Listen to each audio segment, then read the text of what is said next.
Bueno, veamos la solución entonces.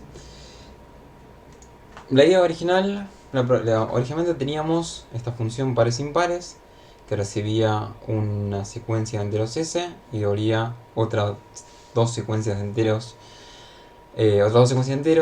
donde el primero tenía que tener los elementos pares de S y la segunda los elementos impares de S.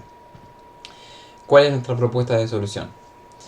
En principio creamos dos vectores vacíos, uno para guardar los elementos pares, otro para guardar los elementos impares. Después vamos a recorrer los elementos de S, donde repaso la estructura del for por si no quedó tan frescada la una.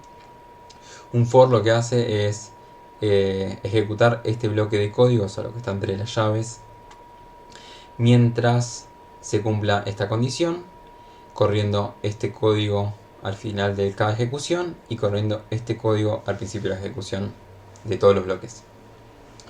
Entonces, apenas arranca, inicializa i en 0, corre esto, donde entonces se fija si ese sub 0, el primer elemento, módulo 2, módulo es el operador resto de la división, por si no lo conocen o no lo recuerdan. Entonces, si el resto de dividir el primer elemento por 2 es 0, significa que es par. En ese caso lo agregamos en el vector de pares. Y si no, significa que es 1, entonces es impar. Lo agregamos a la secuencia de impares. Termina este bloque, se ejecuta esta parte del código que aumenta i en 1. La siguiente vuelta i vale 1, porque antes valía 0. Y mientras s tenga más elementos que 2 en este caso, porque ya vimos un 0, pero mientras i sea menor a los índices disponibles, seguimos ejecutando. Entonces esto recorre la lista de vectores, recorre los elementos del vector y los va agregando si son pares o impares. Finalmente creamos como respuesta una tupla con los pares como primer elemento y los impares como segundo elemento. Este concepto de módulo, interfaz y la separación del problema en un dominio acotado, en un módulo con una interfaz que podamos usar desde afuera sin tener en cuenta los detalles, no es un invento de la cátedra. Y mi manera de ejemplificar esto es viendo páginas de referencia que te muestran, por ejemplo, la documentación de vector. Entonces, un ejemplo de esto es CPP Reference, que es una página de referencia de C++, que tiene información de todos los módulos implementados en la biblioteca estándar de C++. Y lo que nos da para poder usar, digamos, de referencia para poder usar estas implementaciones es una descripción de cómo se usa el módulo, que es a lo que vamos a llamar interfaz y lo que vamos a aprender a desarrollar durante la materia. Entonces, si se fijan, esta descripción de CPP Reference empieza con una descripción del módulo. Y en la descripción empieza diciendo: el vector de la biblioteca estándar es un contenedor que encapsula una secuencia de elementos que cambian el tamaño. Esto está traducido más o menos. Pero fíjense que acá habla del concepto de secuencia, ¿sí? Entonces, de vuelta, estas asociaciones de las que estamos hablando no son capricho, es algo que se usa. Y de hecho la página de referencia que personalmente yo uso desde que hice algo 2 en 2008 hasta el día de hoy, y que sigue igual,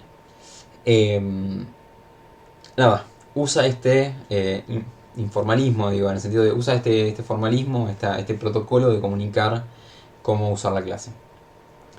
Después tiene un montón de detalles de funcionamiento interno que son importantes para el usuario de afuera, entonces están aclarados acá. Pero síganme con lo siguiente. Después de tener esta descripción general, tenemos la lista de operaciones, ¿no? Esta interfaz de qué cosas podemos hacer con esto y para qué nos sirve. Entonces acá tenemos el constructor, el destructor y unas operaciones con una descripción más o menos corta de qué hacen. Aparte tenemos las operaciones agrupadas en para qué sirven. Entonces tenemos los accesos de elementos, y si se fija más adelante en la página que estaban en la diapo anterior, van a tener para insertar elementos, para borrar elementos, para recorrer. Y tienen de vuelta ciertas distintas operaciones: front para el primer elemento, back para el último elemento, at y corchetes para acceder a distintos elementos, al iésimo elemento en ambos casos. Lo que está puesto en este link es otra página de referencia, por si CPP Reference no les gusta o quieren ver algo más. C++ es otra página que en particular tiene, también tiene algunas informaciones, tiene algunos tutoriales como introductorios al lenguaje, si quieren repasar algo. Esta no me acuerdo si está en español. Y en realidad, en los módulos de C++ es común que haya varias implementaciones del mismo método. Entonces, si uno accede acá, es donde tiene información más detallada.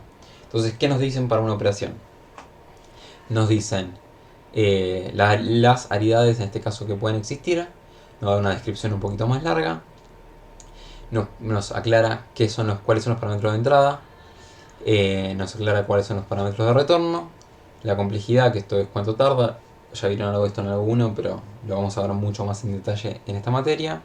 Y un ejemplo de uso. Fíjense que, digamos, de esto vamos a tener uno para cada operación que sea válida para el vector de C++. Fíjense que en ningún momento habla de cómo funciona, ¿no? En ningún momento vemos el algoritmo que hace que inserta. Nunca vemos cómo va desde este post en particular y lo que le pasamos de parámetros después a que esté adentro del vector. Y el chiste es que no importa. Digo, sabemos que el vector es una secuencia. Sabemos que tiene estas operaciones que se escriben de esta manera. Listo, lo podemos usar y tenemos una solución a secuencia. Si nuestro problema más grande requiere una secuencia, no tenemos que hacer una secuencia de cero, podemos usar un vector. Si chusmean CPP Reference, y ahora en lo que queda de la clase vamos a ver un par de ejemplos más. Esto es una práctica común y la idea es que lo que estamos pasando, el poder que le estamos pasando ahora a ustedes, es decir, si hay un concepto claro que ya existe y hay una solución para ese concepto claro, yo puedo usarla sin conocer exactamente cómo funciona la solución para adentro. Y eventualmente vamos a hacer lo mismo nosotros mismos. Sigamos ahora con otro tab.